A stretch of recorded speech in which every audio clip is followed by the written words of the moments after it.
The Minister of Finance, Dr. Ketsola Toforson, has raised concerns over the mounting financial shortfalls in the country's energy sector, warning of significant fiscal risks. Presenting the 2025 budget statement and economic policy to Parliament on March 11, he revealed that the Ministry of Finance had to allocate 20.8 billion Ghana cedis in 2024 to support the sector, funds that could have been used for roads, schools, and job creation.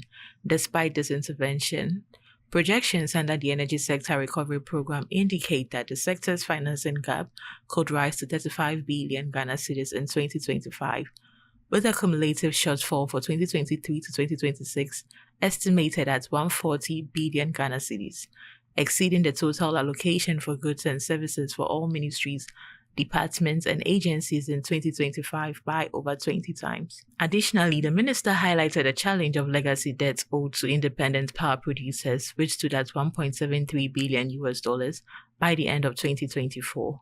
He stressed the urgent need for reforms to address inefficiencies in the energy sector to prevent financial strain on the country's economy.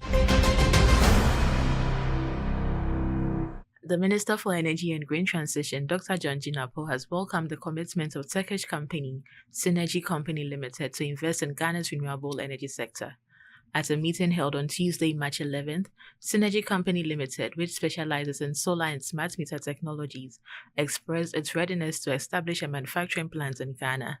With nearly 5 decades of experience in the energy sector, the company aims to produce up to 12 million advanced electrical meters annually, equipped with anti-tampering features to curb energy losses and enhance efficiency in the electricity distribution network. Beyond manufacturing, Synergy Company Limited proposed the creation of a training school to equip Ghanaians with skills in solar panel and meter production, fostering local capacity and employment opportunities. The company also called for government support in integrating its products into the Ghanaian market. Minister Jinapor lauded the initiative, emphasizing the government's commitment to local content development and the country's green transition. He assured the company of the ministry's collaboration to ensure the successful execution of their plans, reinforcing Ghana's commitment to energy sustainability and economic growth. Ethiopia is on the brink of fully transitioning to renewable energy, with nearly 100% of its electricity now sourced from renewables. The country's Minister of Planning and Development, Fiscal, Adela, confirmed that Ethiopia's energy mix currently comprises 90% hydropower, 8% wind power, and 2% thermal energy. To further enhance energy access, particularly in rural areas, the government is expanding investments in solar, wind, and solar-powered irrigation projects.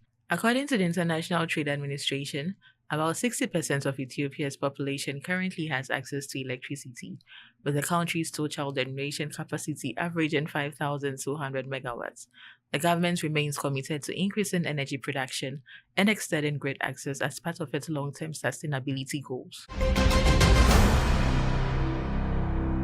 The U.S. administration has ended a sanctions waiver that allowed Iraq to import electricity from Iran, with the exemption expiring on March 8, 2025 and not being renewed. The waiver, first granted in 2018 under the Trump administration after reimposing sanctions on Iran, enabled Iraq to purchase power without facing U.S. penalties.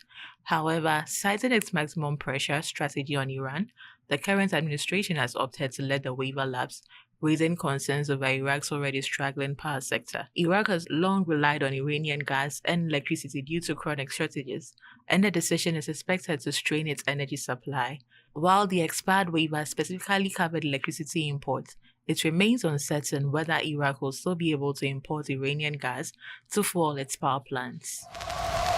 Energy Ghana, local in focus, global in perspective.